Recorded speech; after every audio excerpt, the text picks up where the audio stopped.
Hello, everyone. Good afternoon, good morning, good evening to all, wherever you are in the world today. Welcome to today's ICP webinar, the first in the ICP series on health. I'm very excited about today's presentation on healthcare. I am Mary Bullock. I'm a board member of the International Council of Psychologists. Our speakers today are Dr. Sally Yalley and Dr. Geeta Dorkhy, and our moderator is Dr. Swati Bajpai, the chair of the ICP Interest Group on Health and Psychology. For those of you who do not know, the International Council of Psychologists, the host for today's webinar, is an organization of mostly psychologists with a focus on exploring psychology and human rights, dignity, and justice. In addition to publishing a newsletter with peer-reviewed brief articles and hosting a number of interest groups whose members can explore topics on health, on decolonization, on climate justice, and the like, ICP hosts webinars and sponsors the Global Network of Psychologists for Human Rights. And ICP also sponsors annual international conferences. This year's is in Prague, Czech Republic in July, and next year's the conference will be in Rotterdam, the Netherlands, April 3 to 5. And we hope that you will go to the website. The link is here on the screen, and will participate in these conferences and other ICP activities.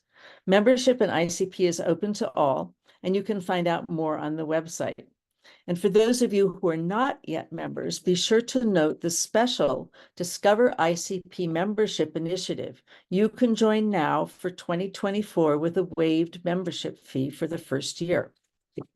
So before we begin today's webinar, there are just a couple of housekeeping comments. First, please ask questions in the QA button or in the chat. We will try to get to all of the questions during discussion. Secondly, a recording of today's presentation will be available to you posted on the ICP website. And third, we will automatically send attendance certificates to everyone who is with us in the meeting for at least 40 minutes. We send these certificates to the names and emails you use to register. So if you're using someone else's computer or have a different email from your registration, please let us know, and I will put the email and send that in the chat in a minute. And now I would like to turn over the meeting to Dr. Swati Bajpai, who will tell you a little about the Health Series webinars and who will introduce the speakers. Swati, it is all yours. Thank you, Mary, for such a lovely introduction of our ICP. So hello, everyone. So welcome to our health psychology series. So welcome to the kickoff of our health psychology interest group webinar series, which is themed as Unity in Wellness, which is navigating global health with a focus on equity. So this theme basically emphasizes the critical importance of addressing health disparities and ensuring that everyone, regardless of age and background and circumstances, has equal access to the opportunities for well-being. So our goal is to highlight initiatives and strategies that promote health equity on a global scale. So without further ado, let me introduce today's speaker. So is Dr. Sally Yalley. So Dr. Yalley graduated from the University of Ghana School of Medicine and Dentistry, and she has interned in the Noguchi Memorial Institute for Medical Research in Accra, Ghana, and the Sensory Science Unit at the University of Ghana. Dr. Yalley also completed clinical internship in the Department of Neurology at the University of Michigan Medical Center and the Department of Radiology, with a focus on neuroradiology at St. Joseph Mercy Hospital in Ann Arbor, USA. She earned her master's in dementia studies from the University of Stirling, UK in 2023, and currently she works at the University of Ghana Medical Center and volunteers with Alzheimer's Ghana as a head of advocacy and support. She's currently an Atlantic Fellow at Trinity College, Dublin. And our second speaker is Dr. Geeta Dorkhy. She is a graduate from SSR Medical College in Mauritius and earned a master's degree in public health from the University of Mauritius. She's a research collaborator and a co-investigator for MoFinger, which is a 2-year multi-domain lifestyle intervention study. And she's very much passionate about addressing public needs in brain health and influencing governmental policy. So I'm very delighted to welcome both of you on board. And without further delay, I will hand it over to you to begin the webinar. So over to you, Dr. Sally. I hope we all just gain a lot of knowledge and insights.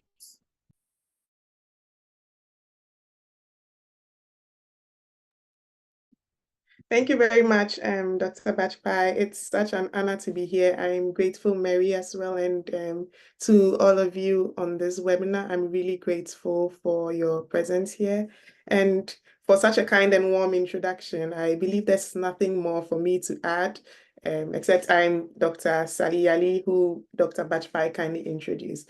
So as part of this webinar series, we would be looking at unity in health, and today I want to pay particular focus to brain health inequities. So I would talk about brain health inequities in general, and then I would pay a little focus on the situation in Ghana, which is where I'm from. So we're all aware of the United Nations Sustainable Development Goals, which are a set of goals that each country who is a member of the United Nations has committed to achieve. And the third one, which is good health and well-being, is one that's of particular importance to us all. And we know that health is not just a state of being well physically, but also having good mental health. And today we want to take it a step further by talking about what healthy brain means, or what having good brain health means, and then some of the things that could affect one person from achieving their full potential in this regard. Okay, so we would start by reminding ourselves that having good health is not a privilege, but it's a human right. And because of the disparities that exist in our world today, sometimes we tend to forget and we think that good health is a privilege of only those who can afford. But we need to always remember that it's a basic human right, and no matter the situation of any individual, they should have the same level of access of health to be able to access all the needs that they need for the optimization of their health. So we would ask, what is brain health? It's one of these terms that is making the waves these days. We know of mental health, we know of psychological health, but now there's a new, I'd say the new kid on the block is brain health, and it's what the WHO defines as a state of brain functioning across cognitive, sensory, social, emotional, behavioral, motor domains that allows a person to achieve their full potential over the life course, irrespective of the presence or absence of disorders. So I particularly like this definition because I believe it's all encompassing. Before, most of us have been working in little silos. There are neurological illnesses, there are psychiatric, psychological, and then also there are silos that stratify by age. So people who deal with things in older age, people who deal with conditions in early age. But now we are realizing that all of these are intertwined. And for somebody to have their optimum brain health, all of these ones should be working to a certain level of function. So we know that across the life course, what happens to somebody when they are a child, their things that they are exposed to actually affect what's neurological or psychological diseases or conditions that they may end up having when they are older, in their older age, or what you do in your middle age. Some of the modifiable risk factors that can be worked at in the middle age end up having an effect on the older age. And also, brain health is not an ideal where we let's say on a scale of 0 to 100, if you're able to attain 100, then we say you have brain health. If you have 0, you don't have brain health. If you have 20, you have a level of brain health. But it says that for each person to realize their full potential, because we know that different people are born with different conditions, different capabilities, go through different experiences. So whether they are any disorders or not, what's their experiences and what's their access to health is able to interplay with these biological or socio-economical status to make sure that they're able to achieve their highest maximum of functioning. Okay, so when we have the determinants of brain health, there are things that the individual is born with, which are the endogenous factors. So these are genes, and usually there's very little that people can do about this. People are born with certain genes that predispose them to certain illnesses. And there's also the epigenetics and phenotypic interplay, which is how people interact with their environment and how different factors affects the genetic predisposition of the person. And then also some people may have metabolic challenges or conditions which can affect, such as high cholesterol, which can affect the brain in different areas. And then there's also now a lot of research being done in the area of gut microbiotics, and you hear a lot of being said about the brain-gut axis, which is the micro biomes of the gut flora, how they interfere with brain functioning. So we realize that people in different areas have different colonizations of different kinds of bacteria in their gut, and all of these end up being an interplay. But today we want to focus on the things that happen that we can control. When I say I mean both the individual and then the external environment. So we have the external environment, which are exogenous factors, things like environmental pollution. Now, pollution is being heavily blamed for a lot of brain health conditions, and we found that people who live in areas where there's high level of pollution are likely to undergo faster brain aging or be diagnosed with different brain conditions. And this can be as early as in utero. People whose parents are exposed to pollution while they are in the womb, we've seen that they have some longitudinal effects on their brain health. Eventually, we also have things like light and noise, climate, and the ecosystem, and also economics and education. So you see that people who are born in different socioeconomic, they may be born in the same environment, they may be born in the same country, have access to the same kind of food and water, but things like poverty and education can make a big difference. So we found that people who are predisposed to socioeconomic challenges, such as not having enough malnutrition or living in places where they are multidimensionally poor, they are more prone to developing brain conditions, or their brain is not able to develop to its full potential.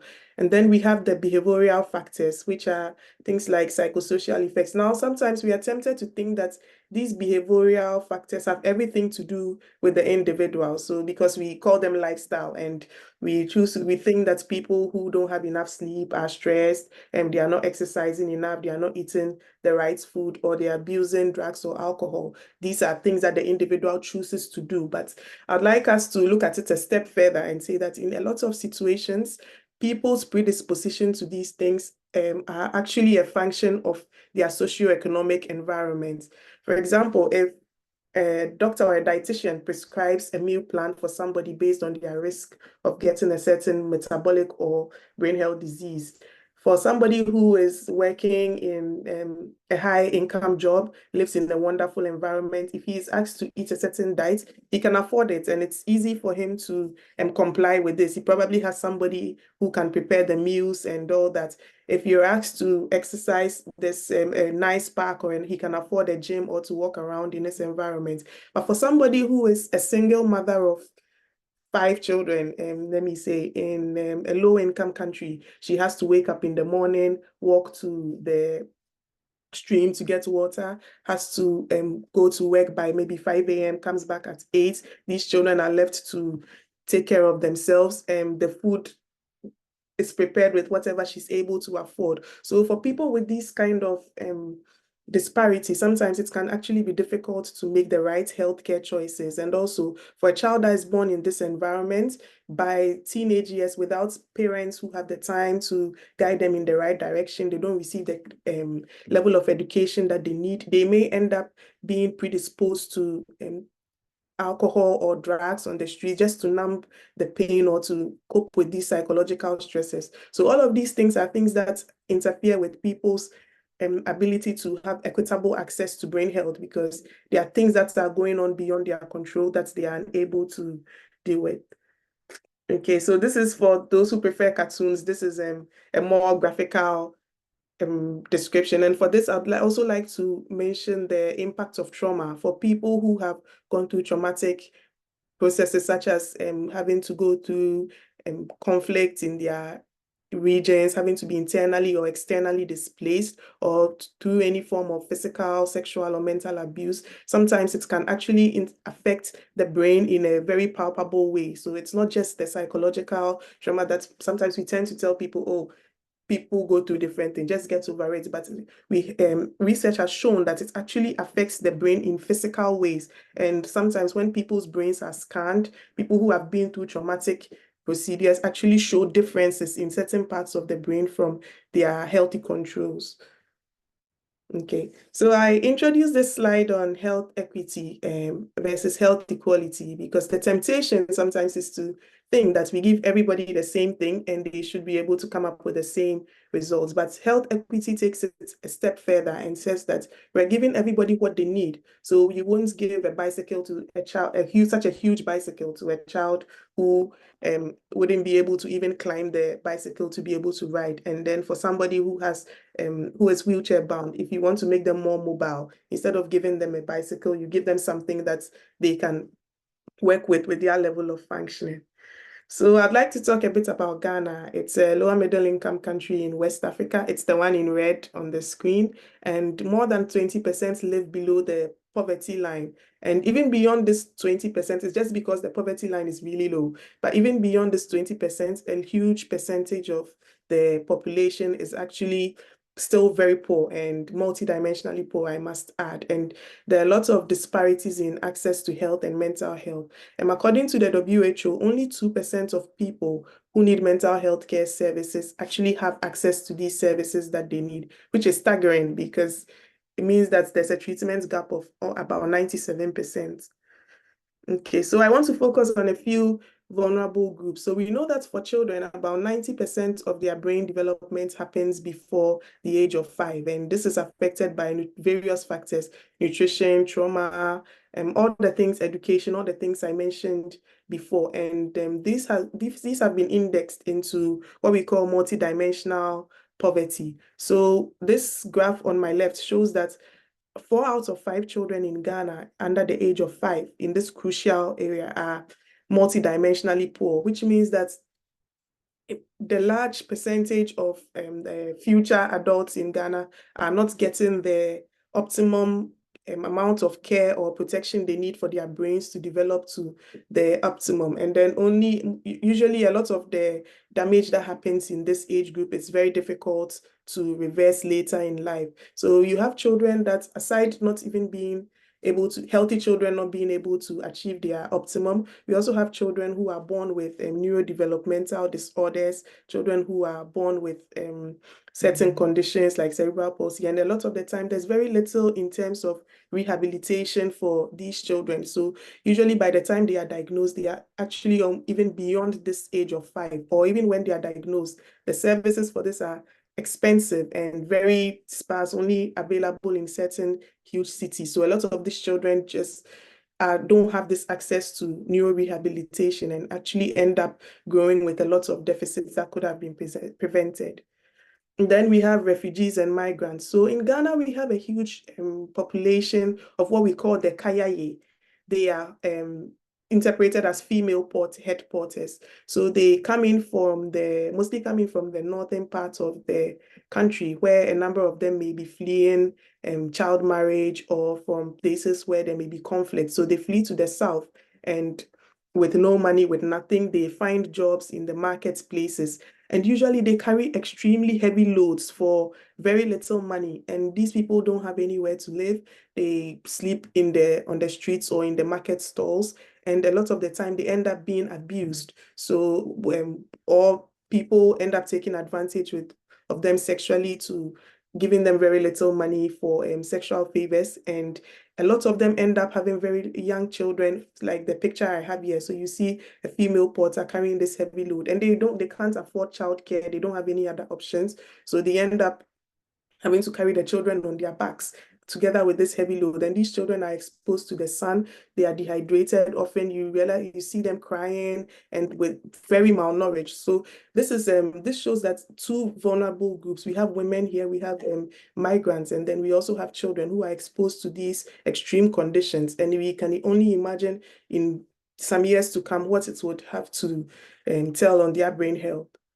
Okay. And older adults, which is where I work and focus with. In Ghana, yes, we are working on certain policies for older people, but unfortunately, there's very little by way of the mental health of older adults. So we have a lot of high proportion of older people presenting with cognitive decline or neurodegenerative disorders, but because of the limited access to health services, most of them go undiagnosed. And unfortunately, due to some superstitious beliefs, some of them are actually abused because people think that it's a manifestation of witchcraft or being under a curse, and it's actually quite intense. And we also found that older people are more likely to present with anxiety and depression. And now, with most people moving away from the extended family system, a lot of them end up in social isolation and loneliness, living alone and with little form of support. Okay, so over here, I would like us to pause again to remind ourselves that mental health support, it's a human right and not a luxury. So for our theme, Unity in Wellness, how do we go about it, or what are the areas that we focus on? And primarily, there's usually difficult to get things done without the right policies in place. So those of us working in the field constantly find ourselves needing to advocate for policies that promote equity. And when we get policies, we advocate for more and more and more and more. So that's one area that we like to focus on. And also public education and brain health awareness. Yes, from the presentation, it may sound like everything is the fault of the government and the policymakers, but there are a few things that people can actually do in their circumstances, and sometimes they are simply not aware of. So public education, going into these areas and then talking to them that the circumstances may be less than ideal, but these are certain things that you can do to protect your brain health or things you can do to promote health. And usually they actually go a long way, and improving access to healthcare for vulnerable groups. So I'll talk a little about this further in the next few slides. And community-based interventions and programs, usually we find that these work very well as opposed to things that have a top-down approach. When you go into the community and you make them a part of whatever you're doing, they are more likely to participate, and it's more likely to be sustainable than one that is actually imposed on the community externally. And then I'd like to talk about equitable research. Those of us in the field know that a majority, I think 70 to 90% of research being done in the area of brain health is done in high income countries, whereas the opposite, about 70 to 90% of people who actually have these disorders are found in the low income country. Now, this is important because we know the role of genetics, epigenetics, and environmental factors in the presentation of different diseases. So if research is not done in areas where there's a lot of impact, we are going to use the results from high impact areas, and they may not work. So what works in country A may not work in country B, simply because the situation is different. So it's important that we advocate for and promote equitable research so that we can find sustainable ways of curbing these problems. And then global collaborations. Today, I can see from the chat that there are people from all over the world joining these. So things like this can actually help promote brain health. Most of the very good work I've been able to do has been because I have been in touch with or in collaboration with partners from people not in my own country or in my own institution. Okay, so this is the picture I wanted to talk about. This is a very good initiative called the Community Mental Health Nursing, and I know that it's similar in many countries as well. We have a very limited number of neurologists, psychiatrists, and mental health psychologists and special health and mental health specialists in Ghana. And to be able to bridge this huge gap that I mentioned of 97%, there was a program started, which is community mental health nurses. So these are nurses that are specially trained in the area of community mental health to be able to provide, I would say in quotes, first aid mental health services in their communities, and also to improve access to treatment for basic neurological conditions. And sometimes actually all it takes is for them to identify and say, this is a seizure disorder. Their presence in the community is able to help the people know that if you see somebody exhibiting this, it may be a seizure, it may be cognitive decline. So we are referring you to a higher facility, as opposed to leaving them to form superstitions in the community and then engaging in processes that may be harmful to the health and the rights of these individuals. Okay, this is one advocacy initiative I'm involved in, and that's Dr. Pachpai, because she's been supportive. So I work with Alzheimer's Ghana, and then we promote community education and also awareness of dementia in the community. And the main message is dementia is not witchcraft, and that people signpost people as to where they can go for help. So we also have a support group, meets once a month, and then we help the caregivers to learn more about things that they can do at home to support their loved ones, because we don't have care homes. People with dementia mostly live at home. So it's important that we teach the caregivers what to do. Okay, these are my references, and I'd like to end by this quote by Dr. Martin Luther King. And thank you very much. Thank you so much, Dr. Sally. It was really a wonderful presentation. So we'll take the questions at the end. So I'll over to Geeta, Dr. Dorkhy, so she can share her slides and we can start with her. Dr. Sally, can you unshare your screen?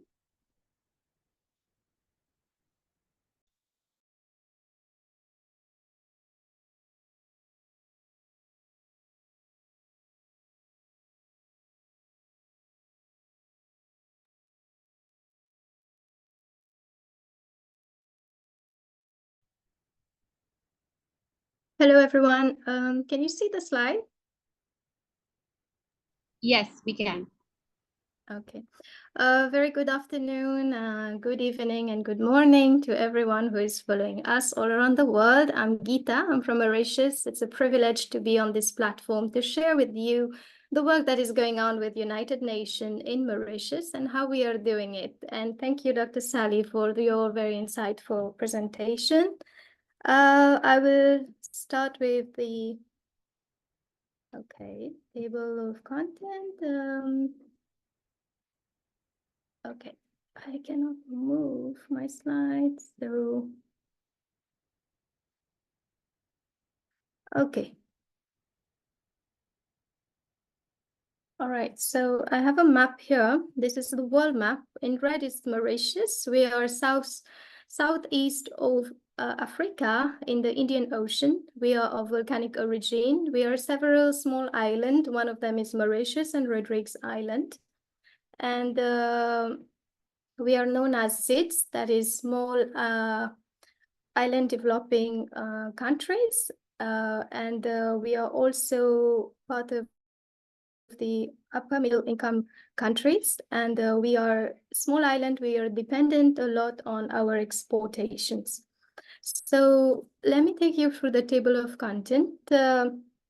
So UN in Mauritius, firstly, then I will talk about the gross domestic product, which is the GDP and inflation percent, Human Development Index. Then I will take you through the key partnership for Sustainable Development Goals. And among all these, the challenges and solutions.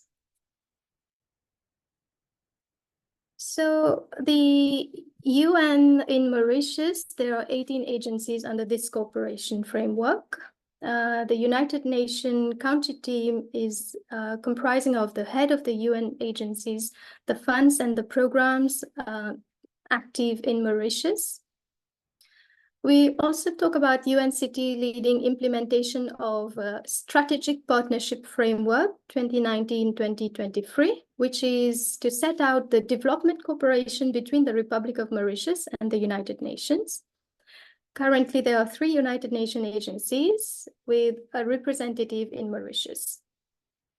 So in order to achieve SDGs, we need help from multiple stakeholders. So collaboration and partnership are the heart of the UNCT work in supporting the government of Mauritius in building up resilience and especially post-COVID pandemic and to achieve its objectives. So the next slide is to see that we have the GDP. We need to consider the GDP and the inflation percent. In January 2023, the World Bank projections foresee 5.5% of GDP growth and 6.1% of inflation in 2023. So if we go back to the pandemic, so post-pandemic recovery, we have been having an influx of tourism that has returned our economy back to where it's standing now. On the other hand, we had inflation and other global disruption, which also coincided with the COVID-19, but we also focus on climate change that is affecting small islands.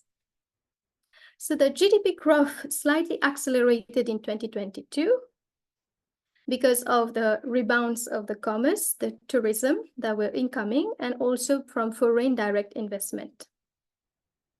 The economy has been affected by inflation because we mainly have our importation of food and fuel.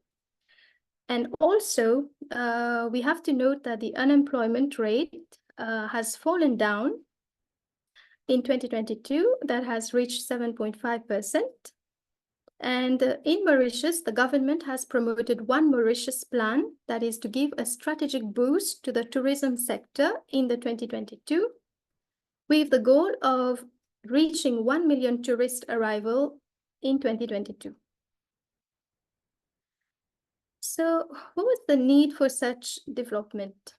Amidst the multiple crises, we need to protect the Mauritian social protection system because of increased demands. So the social spending account for 55% of the total government expenditure, and the social protection is by far the sector that has the highest spending, with 30% of the total expenditure for the year 2022-2023. So what were the priorities of the government? Firstly, as I said, the food security would have been the first part of the budget of the 2022-2023, with financial incentives and other measures to accelerate the development of local production of nutritious food, transforming the agricultural sector through mechanization, innovation, and sustainability, so that we have local production of the food. Next, we need to think about the health and the education system.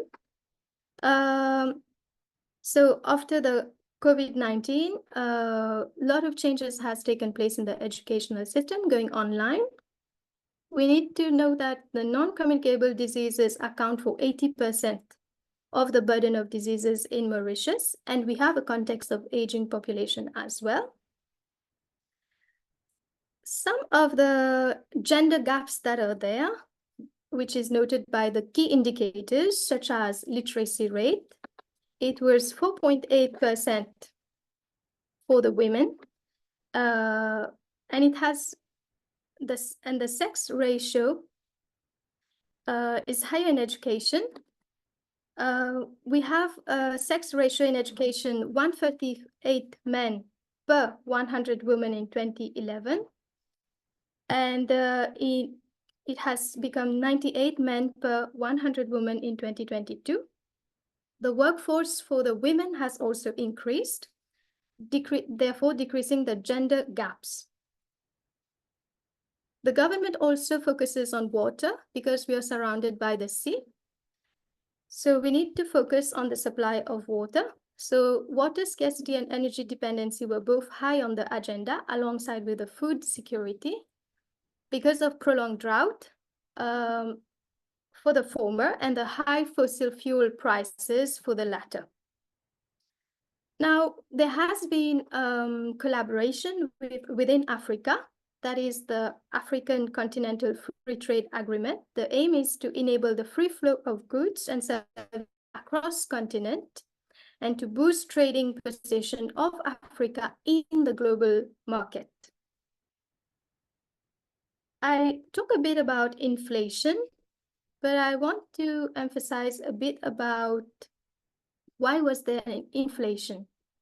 In December 2022, the main reason that was cited for increased inflation is because of higher prices of food and drinks, cigarette, alcohol, clothing, high interest rate on housing loan, high prices of washing material and household items, higher health fees and high travel fares, and so on. In 2022, after the COVID-19, and it has impacted the whole world as also. So the consumer price index is actually an indicator of change over time in general level of prices of goods and services. And this graph is from the Mauritius statistics, as we can see that it is upgoing. Another indicator of health and health state is the Human Development Index. Mauritius ranks 63 out of 191 countries in Human Development Index ranking. So the HDI is a summary measure of average achievement in key dimension of human development. Dr. Sally has been talking a lot about the biopsychosocial dimensions of health. So this is, HDI is a key dimension, and it projects a long and healthy life of a decent standard of living. So how did we do it with United Nations and Mauritius? Businesses have transformed. SDGs, Sustainable Development Goal investors maps have been mapped out, which is to strengthen the dialogue with the private sector in Mauritius for higher capital investment in SDG priorities. We have 2,000 SMEs, small and medium enterprises, that were trained by United Nations experts to build back better post-COVID-19, focusing on the aging society, health and labor market reforms. The United Nations financed nationwide advocacy campaign to increase awareness of safe childbirth and sexual and reproductive health. 56 professionals enhanced their knowledge on fertility. A knowledge product on HIV status in Mauritius, which significantly contributed to the drafting of the National Strategic Framework on AIDS, was provided by the government of Mauritius. And United Nations continue to support COVID-19 response and recovery by providing strategic plan and medical equipment. It is also important to note that United Nations' strong advocacy efforts led to institutionalization of a national and regional infection prevention and control committee. This is from one of the publications in January 2023. Mauritius sets goal to curb the triple planetary crisis. So, as I said, Mauritius is a SID, small island developing state in the Indian Ocean.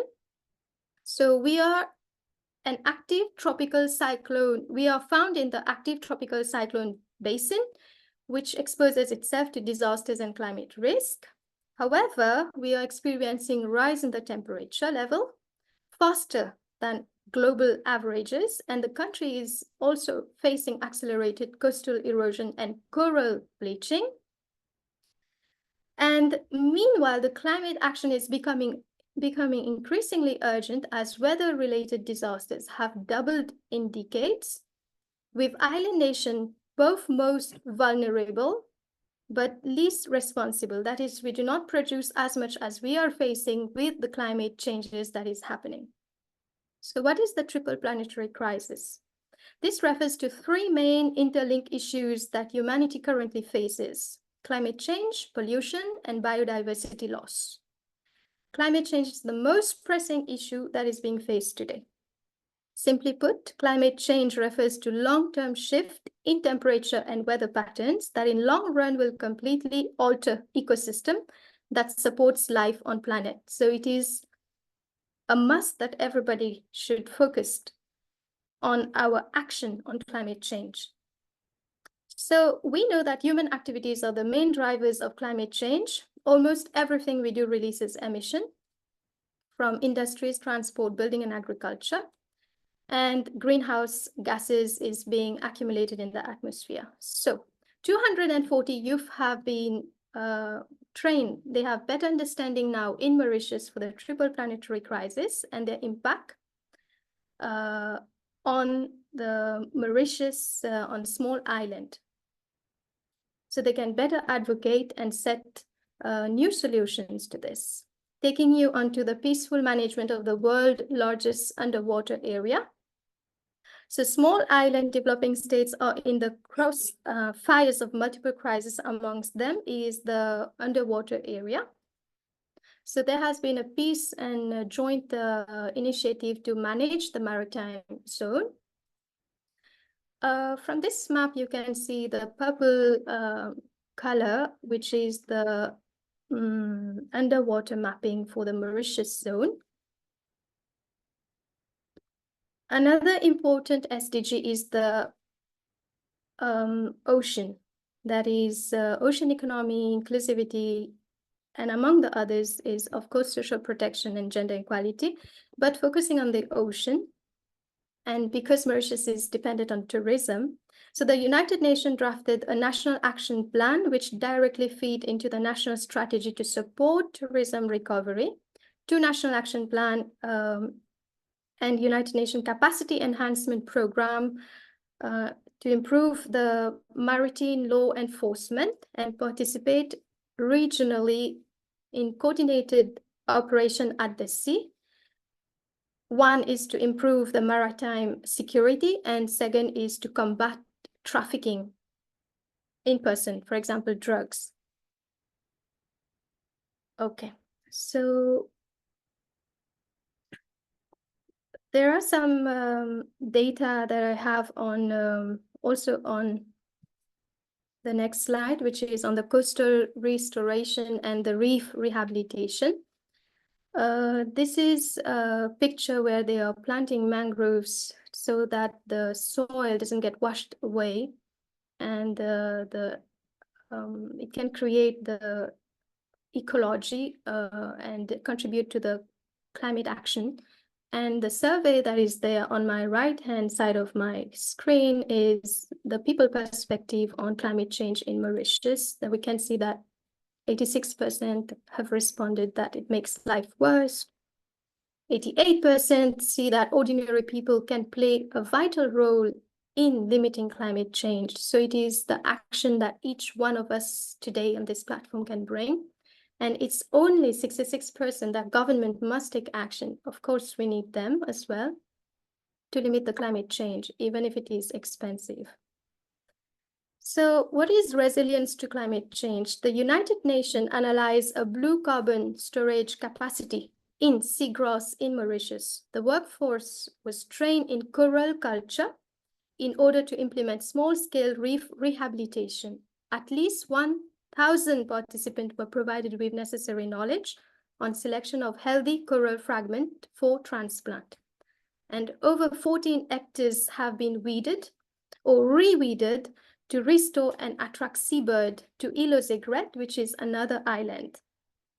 So the biosecurity protocol was updated and training conducted with Mauritian Wildlife Foundation eco-tools and educating staff to update them on new protocol.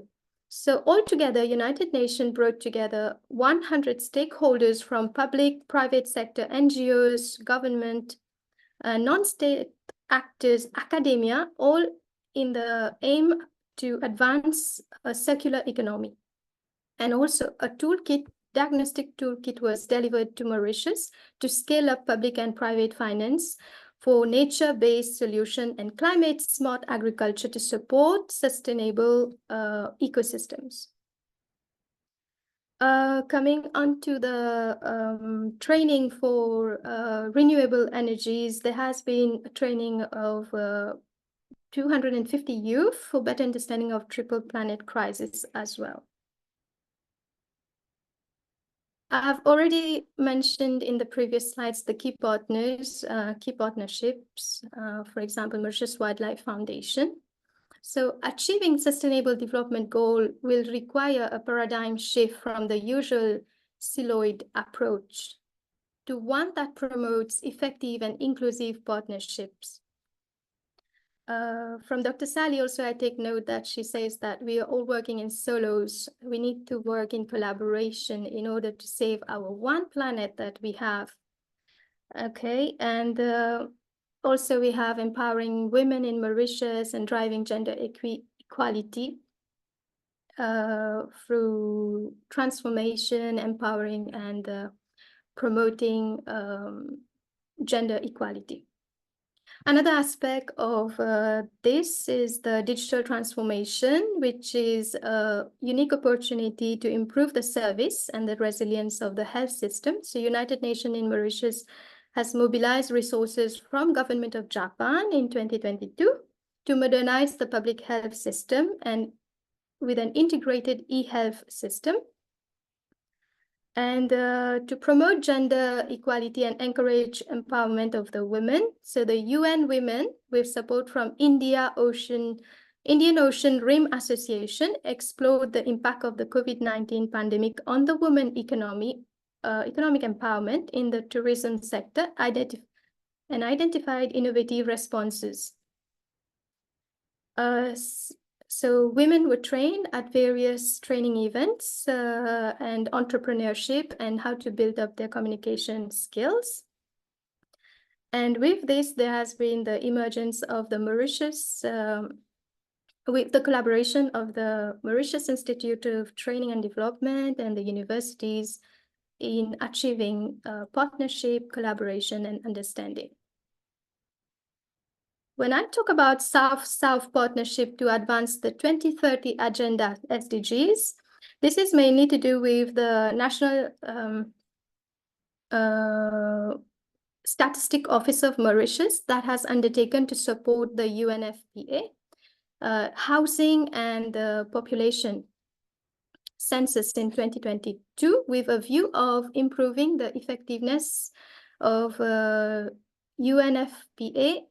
We've partnered with Kenya and Mauritius on the use of digital tool to collect data on housing and population. Okay, so these have been the ongoing work with United Nations. There has been amongst all of these many challenges, for example, being a SID, we are particularly susceptible and inherent to inherent vulnerabilities and exogenous shock, which constantly jeopardize the development gains that have been achieved so far. One of them is the COVID-19 impact. Also, we have been supported by United Nations to employ staff and recruit local staff which could represent the United Nations in Mauritius.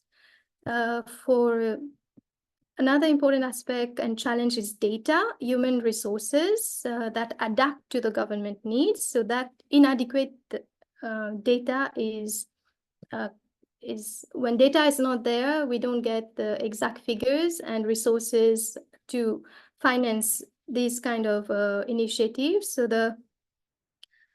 it has been a huge challenge to enhance in capacity building in the absence of data.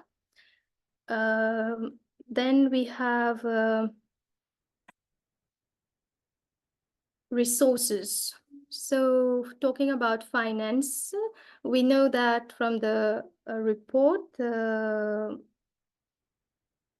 $11 million was contributed by the United Nations County Team in Mauritius towards SPF in 2022. This represents 14.1% of the total required budget to implement such a solution program for sustainable development. Now, out of this 11 million, 22.4% was on aging society, health and labor market reform, 21.3% was on ocean economy and tourist, and 14.2% was on transformed businesses.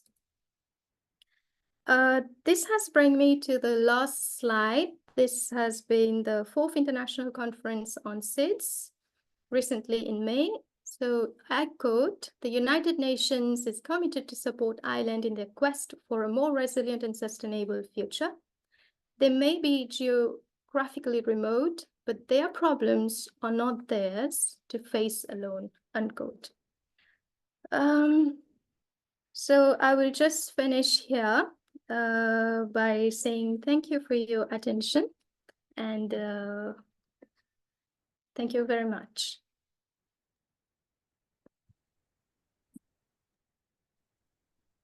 Thank you, Dr. Dorkhy, for this insightful presentations. So we are not left with much of the time here. So thank you so much, both of you, for sharing such a wonderful insights from Eastern to Western African regions perspectives, from the doctor's perspective of the brain health and the economic and the behavioral environmental attitudes towards of human perspective. I mean, this is like a very good and a broad perspective of how a psychology can play a role in different perspectives and across the stakeholders. So we have two questions here, and would you like to answer that, because we are left only with 3 minutes here? So for Dr. Yalley, so the question is, thank you for, what would you suggest for the most effective path for an economically challenged country? It sounds as though public education might be more cost effective. Are there programs to introduce this kind of training in schools for general education? Okay, thank you very much for the question, and it's a tricky one. It will be difficult to pick one thing as the most effective. Even in one country, in different communities, different things work.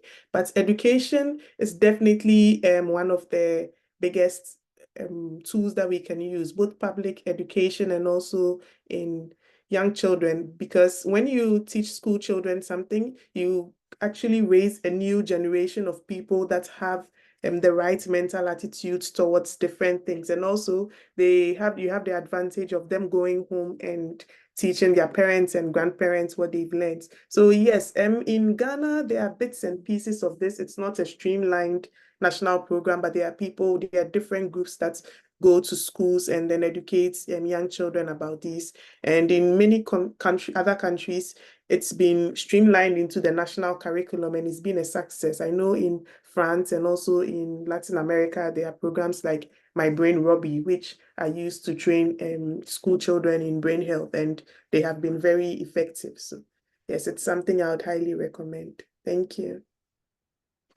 Thank you so much, Dr. Yalley.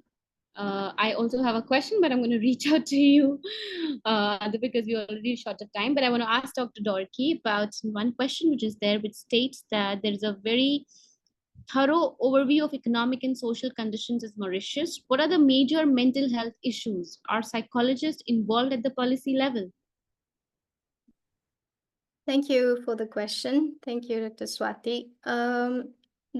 Well, I would say yes, psychologists are involved, consultants are involved to guide the policymakers on mental health. In fact, we are drafting the national mental health policy in Mauritius, taking into consideration that there is a rise in issues around school health, depression, suicide, drug abuse, and it is coming more into light now because the type of training that is going on with school teachers, they are being trained to cater for the very young children.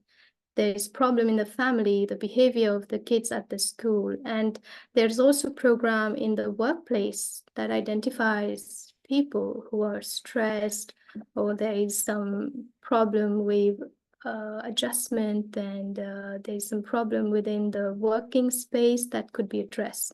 So definitely, I would say that this is a good initiative of the government to take into consultation the psychologists, the psychiatrists as well. They have got a good team. Thank you. Thank you so much, Dr. Dorkhy, for answering this question. Now I think I'll turn it to Dr. Mary for the last bit of this presentation.